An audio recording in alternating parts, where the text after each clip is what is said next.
سب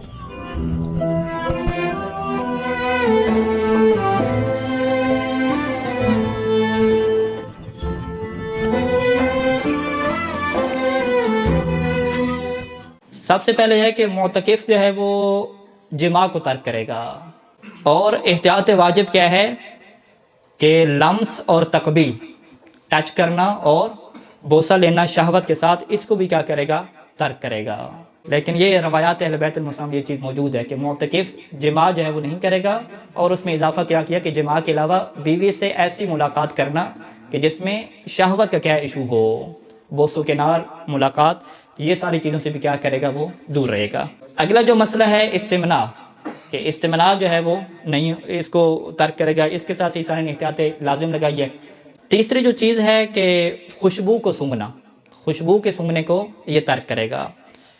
اب اس میں تفصیل ہے، ایک ہے طیب، عربی میں طا یا اور با، شم الطیب، اور دوسری چیز کیا ہے، شم الریحان، ٹھیک ہے۔ شم الطیب میں کیا آتا ہے، عطر اور پرفیوم۔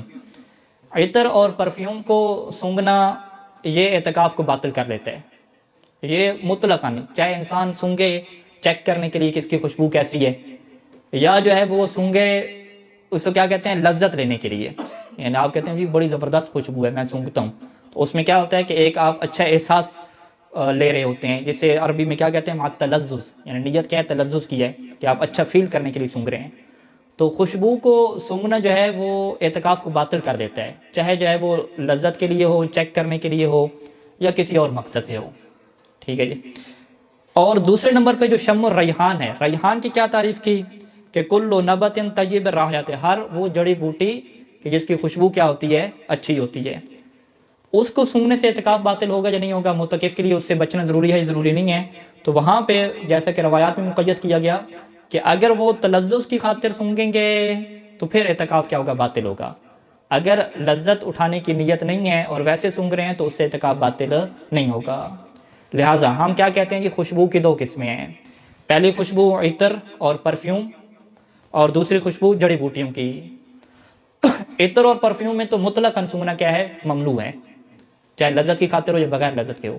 جڑی بوٹیوں میں کیا ہے، مطلقاً سونگھنا ممنوع نہیں ہے، ویسے سونگھ سکتے ہیں چیک کرنے کے لیے خوشبو کیسی ہے، لیکن لذت لینے کی خاطر کہ خوشبو آپ کو اچھی لگ رہی ہے سونگھ رہے ہیں، تو وہ کیا نہیں سونگھ سکتے۔ جیسے پودینے کی مثال ہے، یعنی بریانی شریف آئی تو بریانی شریف میں مرچی میں ڈلی ہوئی ہیں، اور کیا ہے، پودینہ بھی ہے، دھنیا بھی ہے، تو ایک انسان جو ہے اس نے چمچ جو ہے وہ بھرا اور ناک کے قریب اسے سونگھا، ٹھیک ہے، اس کے سونگنے کا مقصد یہ ہے کہ بس میں سونگھوں کہ کیسی الائچیوں کی خوشبو ہے، مسالے کی خوشبو کیسی ہے، ٹھیک ہے، تو اس سے اس کا روزہ باطل، کیا نام ہے، روزہ اعتکاف، کیونکہ اس میں مشکل نہیں ہے، متوقع ایسا سونگھ سکتے ہیں۔ لیکن اگر وہ باقاعدہ باذوق انسان ہے کہ وہ یہ سونگھ کے کیا ہے، وہ لذت محسوس کرتا ہے، کہتا ہے قبلہ صاحب کیا خوشبو ہے جی الائچی کی، سونگیں آپ کو مزہ نہ آئے تو پیسے واپس، اگر اس طرح کی چیز ہے اور وہ باقاعدہ اس سے ایک لطف لے رہا ہے، مزہ لے رہا ہے، اس نیت سے سونگ رہا ہے، تو پھر اس کا کیا ہوگا، اعتکاف باطل ہو سکتا ہے، اور یہ اعتکاف میں یہ چیز کیا منع ہے۔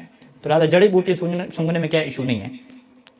اچھا، اب اس کا مطلب کیا ہے کہ ایک جو اعتکاف والا بیٹھے والا شخص ہے وہ صاف ستھرا ہونے کے لیے، نہانے کے لیے بھی باہر نہیں جا سکتا، ٹھیک ہے، کیونکہ وہ نہانا جو ہے وہ صفائی ستھرائی والے میں واجب ہے ہی نہیں، اور اعتکاف کے دوران خوشبو بھی نہیں لگا سکتا، ٹھیک ہے۔ تو اس کا مطلب کیا ہے کہ بڑے مشکل حالات ہوں گے، خصوصاً اگر وہ 10-20 دن کے اعتکاف بیٹھ رہے اور ہیں بھی کیا گرمیوں کے حالات، ٹھیک ہے، تو یہ مشکل حالات پیش ہو سکتے ہیں اس میں۔ اچھا، اس کی جو ہے وہ ایک اور وضاحت بھی ہے کہ یہ سوال ہوتا ہے کہ بھئی آپ جب صابن استعمال کرتے ہیں، ٹوتھ پیسٹ استعمال کرتے ہیں، تو اس کے اندر بھی کیا ہوتی ہے، خوشبو ہوتی ہے، تو کیا یہ خوشبو کا سونگھنا کہلائے گا یا ایسی چیز کا سونگھنا کہلائے گا کہ جس کے اندر خوشبو شامل کی گئی؟ تو اس کو توضیح جامع فارسی میں الگ کیا گیا، کہا کہ صابن وغیرہ کو آپ یوز کرتے ہیں، ٹوتھ پیسٹ یوز کرتے ہیں، اس سے خوشبو آ رہی ہے، وہ کوئی مسئلہ نہیں ہے، اس میں کوئی ایشو نہیں ہے، کیونکہ وہ آپ پرفیوم کو ڈائریکٹ نہیں سونگھ رہے، ٹھیک ہے۔ اور اگر اعتکاف کے دوران کچھ نمازی ایسے ہیں جو اعتکاف میں نہیں بیٹھے تھے، وہ خوشبو لگا کے آئے، ٹھیک ہے، اور آپ ان کی خوشبو کو سونگھ رہے ہیں، تو یہ پھر خوشبو کو کیا سونگھنا کہلائے گا، ٹھیک ہے۔ تو دو چیزوں میں کیا فرق ہو گیا کہ صابن اور جو ٹوتھ پیسٹ کی خوشبو ہے، اس کے سونگھنے میں کوئی حرج نہیں ہے، یہ استعمال کر سکتے ہیں، لیکن ایک دوسرا بندہ جو غیر معتکف ہے وہ عطر اور پرفیوم لگا کے آیا تو اس کی خوشبو سونگیں گے، تو اس میں کیا مشکل ہے، ٹھیک ہے جی۔ اب اس میں صحیح نے کیا لکھا کہ ابھی آپ نام بھی سن گئے وہ ناک میں تو پڑ جانی ہے، تو کیا ناک بند کر کے رکھیں گے وہاں پہ؟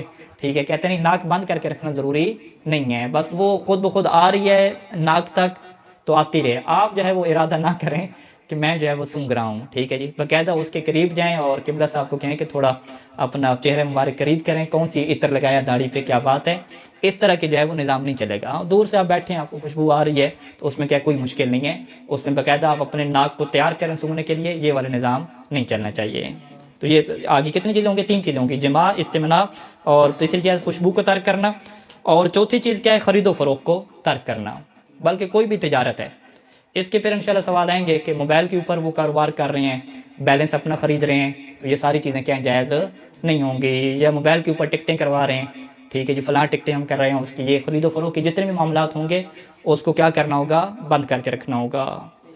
اچھا، تفصیلات انشاءاللہ آئیں گی۔ اور 5ویں اور آخری چیز کہ کسی بھی چیز میں مباحثہ کرنا، آپس میں ممارات، چاہے وہ دینی مسئلہ ہو یا دنیاوی مسئلہ ہو، مباحثہ کرنا، اور مقصد کیا ہو کہ اپنے غلبہ کو ثابت کرنا، غلبہ کو ثابت کرنا اور اپنی فضیلت کو ثابت کرنا۔ تو لہٰذا جو 5ویں چیز جسے معتکف نے ترک کرنا ہے وہ مباحثے کو ترک کرنا ہے، چاہے وہ دینی مسئلہ ہو یا سیاسی مسئلہ ہو یا دنیا کا کوئی بھی مسئلہ ہو، لیکن کس نیت سے؟ اس بات غلبہ اور اظہار فضیلت کی خاطر ہو۔ لیکن اگر اظہار حق کی خاطر ہو اور کسی کی بحث میں شریک ہوا اس کو مسئلہ بیان کرنے کی خاطر، تو یہ کیا درست ہے، اس میں کوئی مشکل نہیں ہے۔ والمدار علی القصد، صحیح نے کیا لکھا ہے کہ سارے اس کا دار و مدار کیا ہے؟ ایک انسان کی نیت پہ ہے۔ تو آپ کسی کو جج نہیں کر سکتے کہ اس کی اصل نیت کیا ہے، ہو سکتا ہے اس کی نیت کیا ہو؟ اگلے کے لیے حق کو واضح کرنا ہو سکتا ہے اس کی نیت کیا ہو؟ اپنے آپ کو باعث فضیلت ثابت کرنا ہو، یا اس کے اوپر کیا ہے؟ جیتنا اس کا مقصد ہو۔ تو یہ ہر کسی کی ہے اپنے ارادے کی بات ہے۔ تو لہٰذا خلاصہ کلام کیا ہوا کہ اعتکاف کی ہمارے پاس 6 شرائط آ گئی ہیں، اور معتکف کی ہمارے پاس 5 چیزیں آ گئیں کہ جن کو اس نے چھوڑنا ہے، تو 6 اور 5 کتنے ہو گئے؟ 11 ہو گئے۔